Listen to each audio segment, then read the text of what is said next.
ketika kita mengkonsumsi harta haram atau ketika kita mencari harta dengan cara haram, itu bukan hanya berdampak kepada diri pribadi kita, tetapi dia berdampak kepada masyarakat di sekitar kita, ya, secara umum.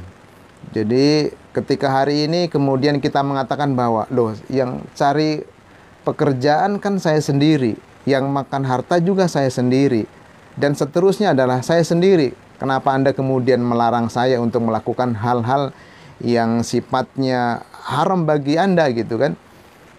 Maka pemirsa yang dirahmati Allah Azza wa Jalla, ketika seseorang mengatakan hal semacam itu, berarti dia tidak tahu bahwa dia hidup bersosial. Dia hidup di lingkungan masyarakat.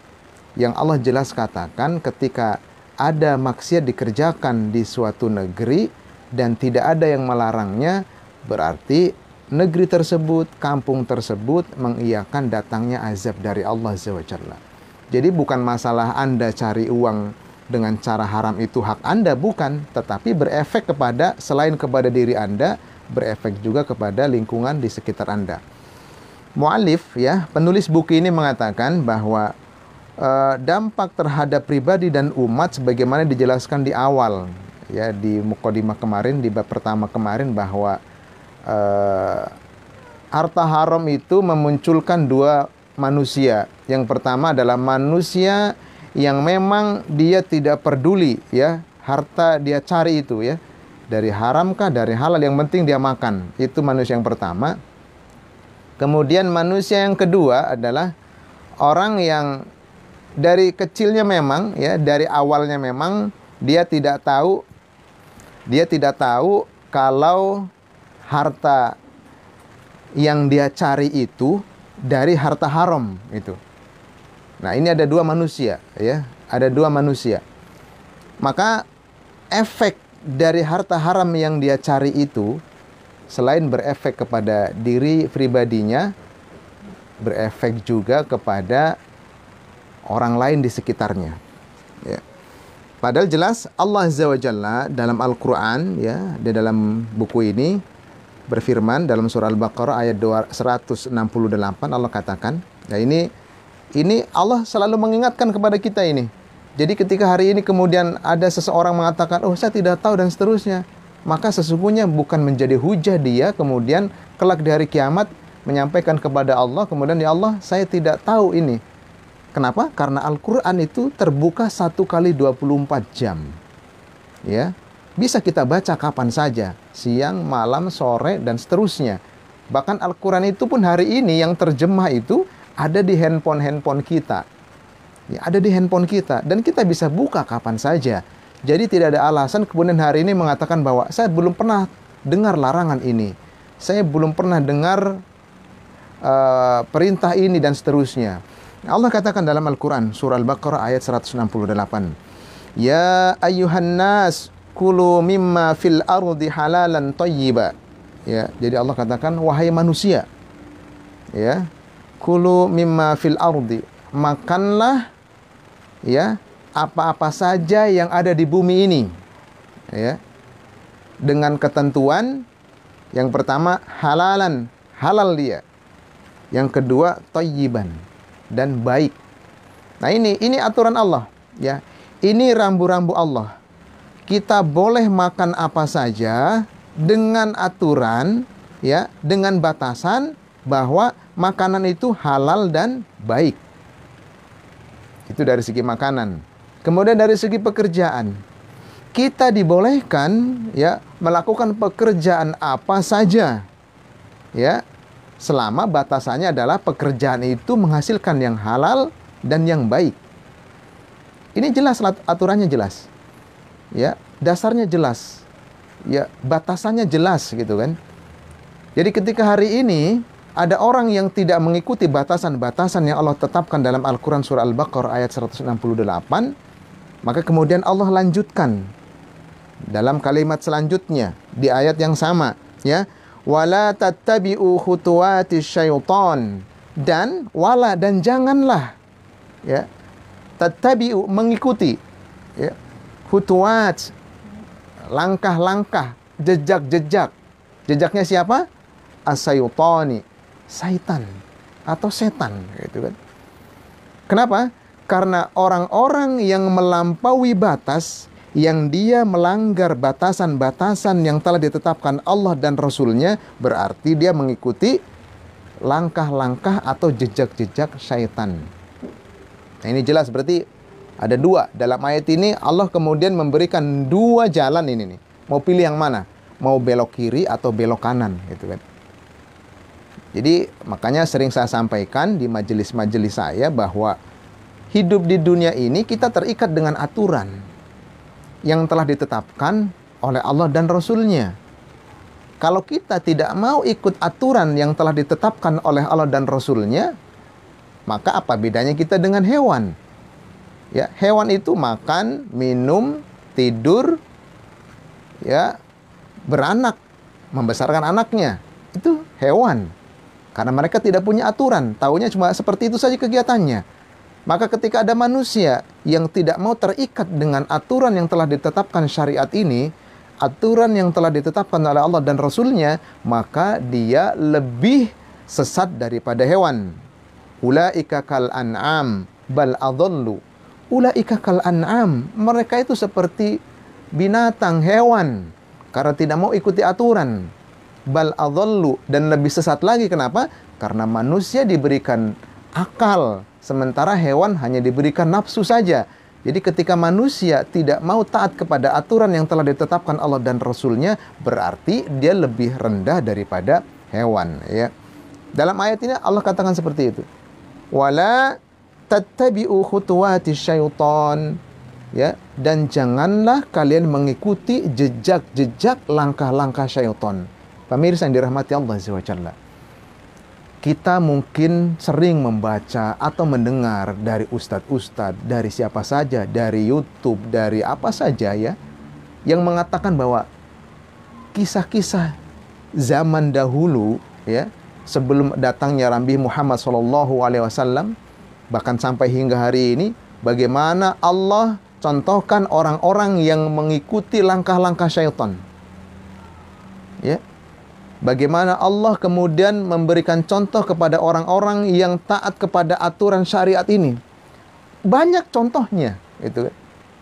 Cuma kadang kita karena terbawa atau lebih dominan hawa nafsu, ya, al-wahn, hubud dunya, sebagaimana Rasul katakan, ya, manusia hari ini terhinggapi dengan penyakit wahn.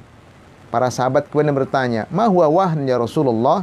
Apa itu wahn ya Rasulullah? Hubbud dunya. Qala Rasulullah sallallahu alaihi wasallam, kemudian Rasul menjawab berkata, "Hubbud dunya wa karahiyatul maut." Cinta berlebihan terhadap dunia dan takut mati. Berlebihan dalam mencintai dunia, itulah yang menyebabkan kita mengikuti khutuwati syaitan, langkah-langkah atau jejak-jejak syaitan. Ya. Jadi kalau hari ini Anda semua pemirsa yang dirahmati Allah Azza wa Jalla di seluruh penjuru Nusantara, ketika Anda hari ini bekerja tidak memperdulikan pekerjaan itu halal atau haram, dilarang atau tidak.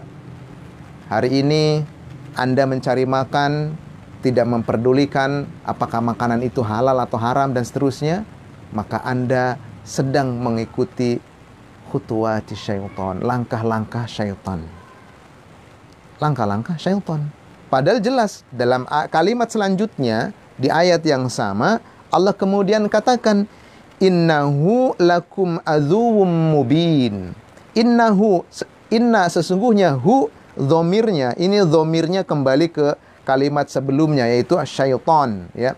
Jadi innahu sesungguhnya, hu kembali kepada syaitan, sesungguhnya syaitan lakum untukmu, kepadamu, ya, aduwwum mubin adalah musuh yang nyata. Aduwwum musuh, mubinan yang nyata.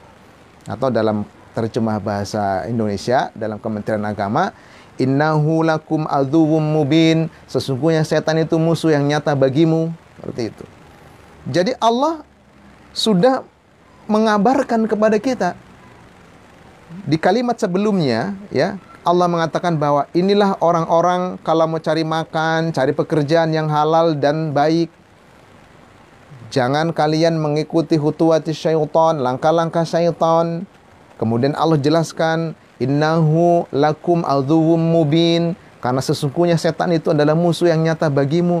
Tetapi kemudian hari ini sudah tahu setan itu musuh yang nyata buat kita, yang sudah Allah kabarkan kepada kita lewat lisan Rasulnya berupa mukjizat Al-Quran Al-Karim, tapi kemudian kita tidak menghiraukannya. Kita meninggalkan aturan-aturan itu. Kenapa? Karena hubbud dunya, berlebihan mencintai dunia. Inilah penyakit hari ini.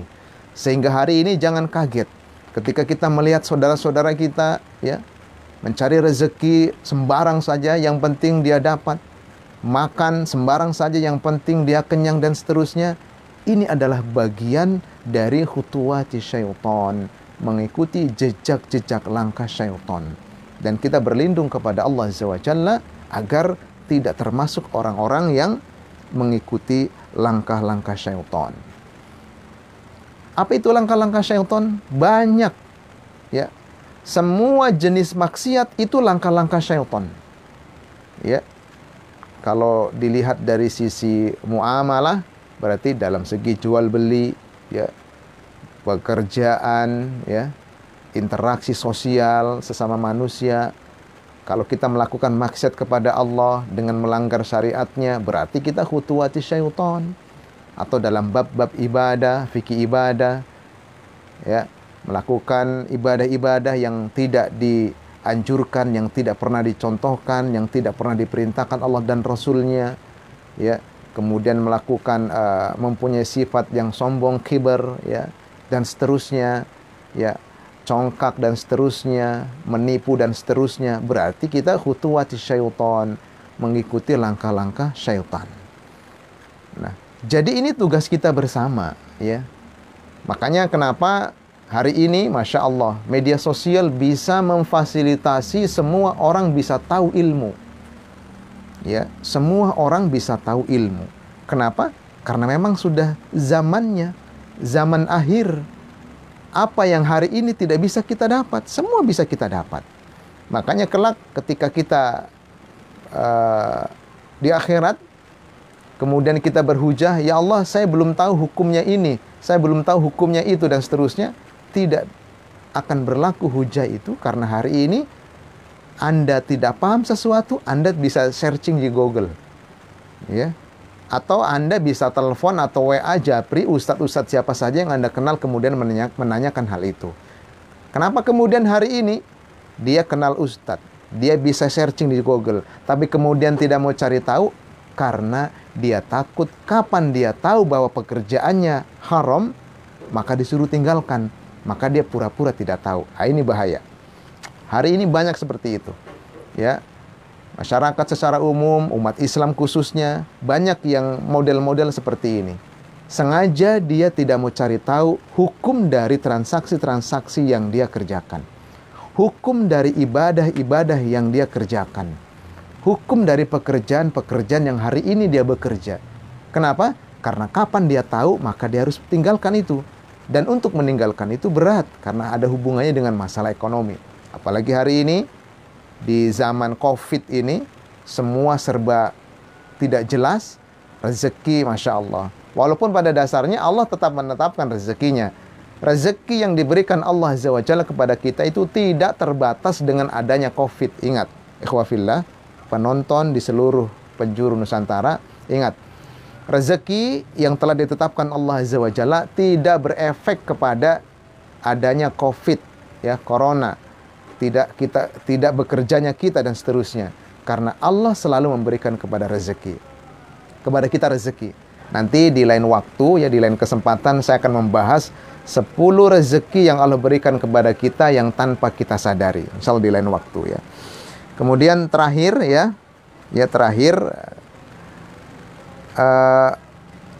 perbuatan melanggar perintah Allah adalah perbuatan mendurhakai Allah.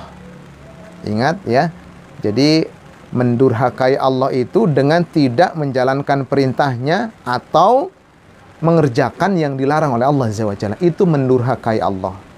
Maka dalam muallif kemudian mengambil sebuah syair dari kitab yang ditulis oleh Imam Syafi'i, ya. Kitab Diwan Asy-Syafi'i. Kitab Diwan ini isinya syair-syair yang ditulis oleh Imam Syafi'i. Kemudian mu'alif ini, penulis ini menukil dari kitab tersebut, kemudian dituliskan di buku yang beliau tulis. Ya, Imam Syafi'i kemudian bersyair. Ini tentang masalah maksiat kepada Allah Azza wa Jalla. Apa yang dikatakan oleh Imam Syafi'i? Syakautu ila Waqi, ya. Dia mengadu kepada Waqi. Waqi ini gurunya Imam Syafi'i. Ya. Su'a hifdzi, ya. Beliau Imam Syafi'i mengatakan tentang masalah buruknya hafalannya, ya. Dia datang kepada Imam Syafi'i dan mengadukan kepada dia datang kepada Waqi, gurunya Imam Syafi'i, dan mengadukan tentang lemahnya hafalannya Imam Syafi'i. Lemahnya tentang hafalanku. Kemudian Imam Waqi kemudian menjawab, fa arsyada bi ila tarkil ma'asi, ya. Fa arsyada bi, ya. Beliau menasihatiku, ya, agar ya, tarkil ma'asi, agar aku meninggalkan maksiat. Masya Allah, ini pesan Imam Syafi'i dalam kitab Diwan Asy-Syafi'i, ya, kitab syair Imam Syafi'i, bahwa beliau datang kepada gurunya Imam Waqi dan mengadukan tentang lemahnya hafalannya. Kemudian Imam Waqi mengatakan, ya, bahwa tinggalkan maksiat, ya, tinggalkan maksiat. Waqala, ya, kemudian Waqi, ya, Imam Waqi berkata, a'lam, ketahuilah olehmu wahai Imam Syafi'i, ya, bahasa sekarangnya, a'lam, ketahuilah olehmu Imam Syafi'i, bi anna, sesungguhnya, ya, karena sesungguhnya, bi anna, karena sesungguhnya, ya, al ilmu nurun, ilmu itu cahaya. Jadi Imam Waqi, ya, mengatakan kepada Imam Syafi'i, menasihati Imam Syafi'i setelah bertanya tadi, a'lam, ketahuilah wahai Imam Syafi'i, ya, bi anna, sesungguhnya, karena sesungguhnya al ilmu, ilmu itu nurun, nur, cahaya. Ilmu itu cahaya, ya. Kemudian beliau melanjutkan, wa nurullah, dan nur itu adalah cahaya Allah, ya. Dan nur itu adalah cahaya Allah. Kemudian Imam Waqi melanjutkan, la yuhda lil asi, dan tidak akan diberikan kepada orang yang melakukan maksiat kepada Allah. Nah, maksiat bermakna luas, bermakna nakirah, luas, ya, bukan ma'rifat lagi, nakirah, umum, ya. Apa itu? Segala sesuatu yang melanggar syariat Allah itu adalah maksiat kepada Allah Azza wa Jalla. Maka hari ini ketika rezeki kita dikurangi oleh Allah, ya, lambat datangnya, pekerjaan susah dan seterusnya, maka kita koreksi diri. Jangan-jangan kita melakukan maksiat kepada Allah Azza wa Jalla, sebagaimana pesan Imam Waqi, gurunya Imam Syafi'i kepada Imam Syafi'i. Ingat, bi annal ilmu, ya, bi annal ilma nurun, ya, bi anna ilma nurun, ya, sesungguhnya ilmu itu adalah cahaya, dan cahaya itu adalah milik Allah. La yahdi, atau ada kalimat di sini, la yuhda, ya, tidak akan diberikan lil asi, kepada ahli maksiat. Jadi pemirsa yang dirahmati Allah Azza wa Jalla, sebelum saya akhiri, bahwa sangat bagus ini pesannya Imam Syafi'i. Kalau kita ingin pekerjaan-pekerjaan kita, ya, ibadah-ibadah kita, ya, cari makannya kita dan seterusnya, diberikan rezeki yang berkah dan seterusnya, maka hindari maksiat kepada Allah Azza wa Jalla, apapun jenis maksiatnya itu. Karena pada dasarnya manusia itu tempatnya salah dan lupa. Maka sebaik-baik manusia adalah yang ketika dia melakukan dosa kemudian bertaubat kepada Allah Azza wa Jalla. Mari bertaubat kepada Allah, tinggalkan segala sesuatu yang dilarang oleh Allah Azza wa Jalla, dan semoga kita diberikan keberkahan hidup. Demikian dari kami. Assalamualaikum warahmatullahi wabarakatuh.